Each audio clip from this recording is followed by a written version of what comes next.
नमस्कार दोस्तों, आज की इस वीडियो में मैं आपको कन्यादान काव्य के भावार्थ को बताने वाला हूँ। चलिए दोस्तों शुरू करते हैं। पहले काव्यांश को हम देखते हैं। पहले काव्यांश में यहाँ पर हमें पहले कुछ महत्वपूर्ण शब्दों के अर्थ देख लेते हैं। जैसे लयबद्ध। लयबद्ध का मतलब होता है लय से भरी हुई। प्रामाणिक का मतलब होता है सच्चा, वास्तविक। पाठिका का मतलब होता है पढ़ने वाली।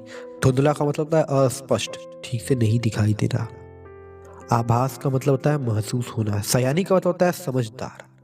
तो यहाँ पर प्रस्तुत कविता में माँ जो है अपनी बेटी को स्त्री के परंपरागत आदर्श के रूप से हटकर कुछ सीख दे रही है। यहाँ पर अपनी अनुभवों से अपनी बेटी को सीख दे रही है।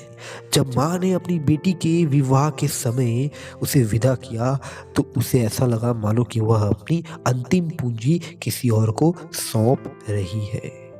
उस समय उसका दुख कितना स्वाभाविक था, क्योंकि बेटी जो है वो माँ से तो अपने सुख दुख की बातें कहती है, और माँ दुख इसलिए थी क्योंकि उसकी पुत्री जो है वह अभी इतनी सयानी नहीं थी कि वह सभी चीज़ों को समझ सके। वह इतनी सयानी नहीं थी कि वह दुनिया की, संसार की चालाकियों को समझ सके। उसे ससुराल पक्ष के कठोर सच्चाइयों का और पुरुष प्रधान समाज का ज्ञान नहीं था।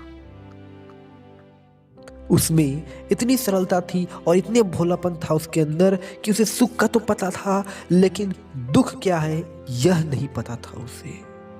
मतलब यह कहना चाहता हूं दोस्तों कि वह तुकों और लय से बंधी काव्य पंक्तियों को पढ़ना जानती थी।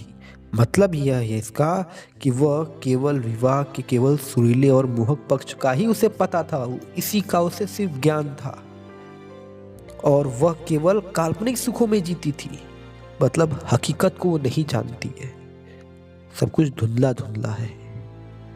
अब दूसरे काव्यांश की तरफ बढ़ते हैं। दूसरे काव्यांश का भी हम पहले कुछ महत्वपूर्ण शब्दों के अर्थ जान लें। जैसे रीझना। रीझना का मतलब प्रसन्न होना। मदद मतलब बेड़ियां, रुकावटें। तो यहाँ पर भी प्रस्तुत इस कविता के दूसरे काव्यांश में भी जो है माँ जो है अपनी बेटी को स्त्री के परंपरागत आदर्शों के रूप से हटकर कुछ सीख देते हुए कहती है कि बेटी, जब तुम पानी में अपने आप को देखना, अपने सौंदर्य पर प्रसन्न मत होने लगना। साथ ही साथ आग से भी सावधान रहना, क्योंकि जिस आग से रोटियां सेकी जा सकती है वही आग जलाने के कार्य भी कर सकती है। अतः अपने जीवन के प्रति सदा सचेत रहना, चौकन्ने रहना। इतना ही नहीं, अभी माँ ने और भी बहुत सारे सीख दिए। वो क्या क्या? माँ ने अपनी बेटी को आभूषणों के प्रति स्त्री मोह की कमजोरी की सच्चाई का भी ज्ञान दिया, और कहा कि तुम वस्त्रों और आभूषणों के मोह में मत पड़ जाना।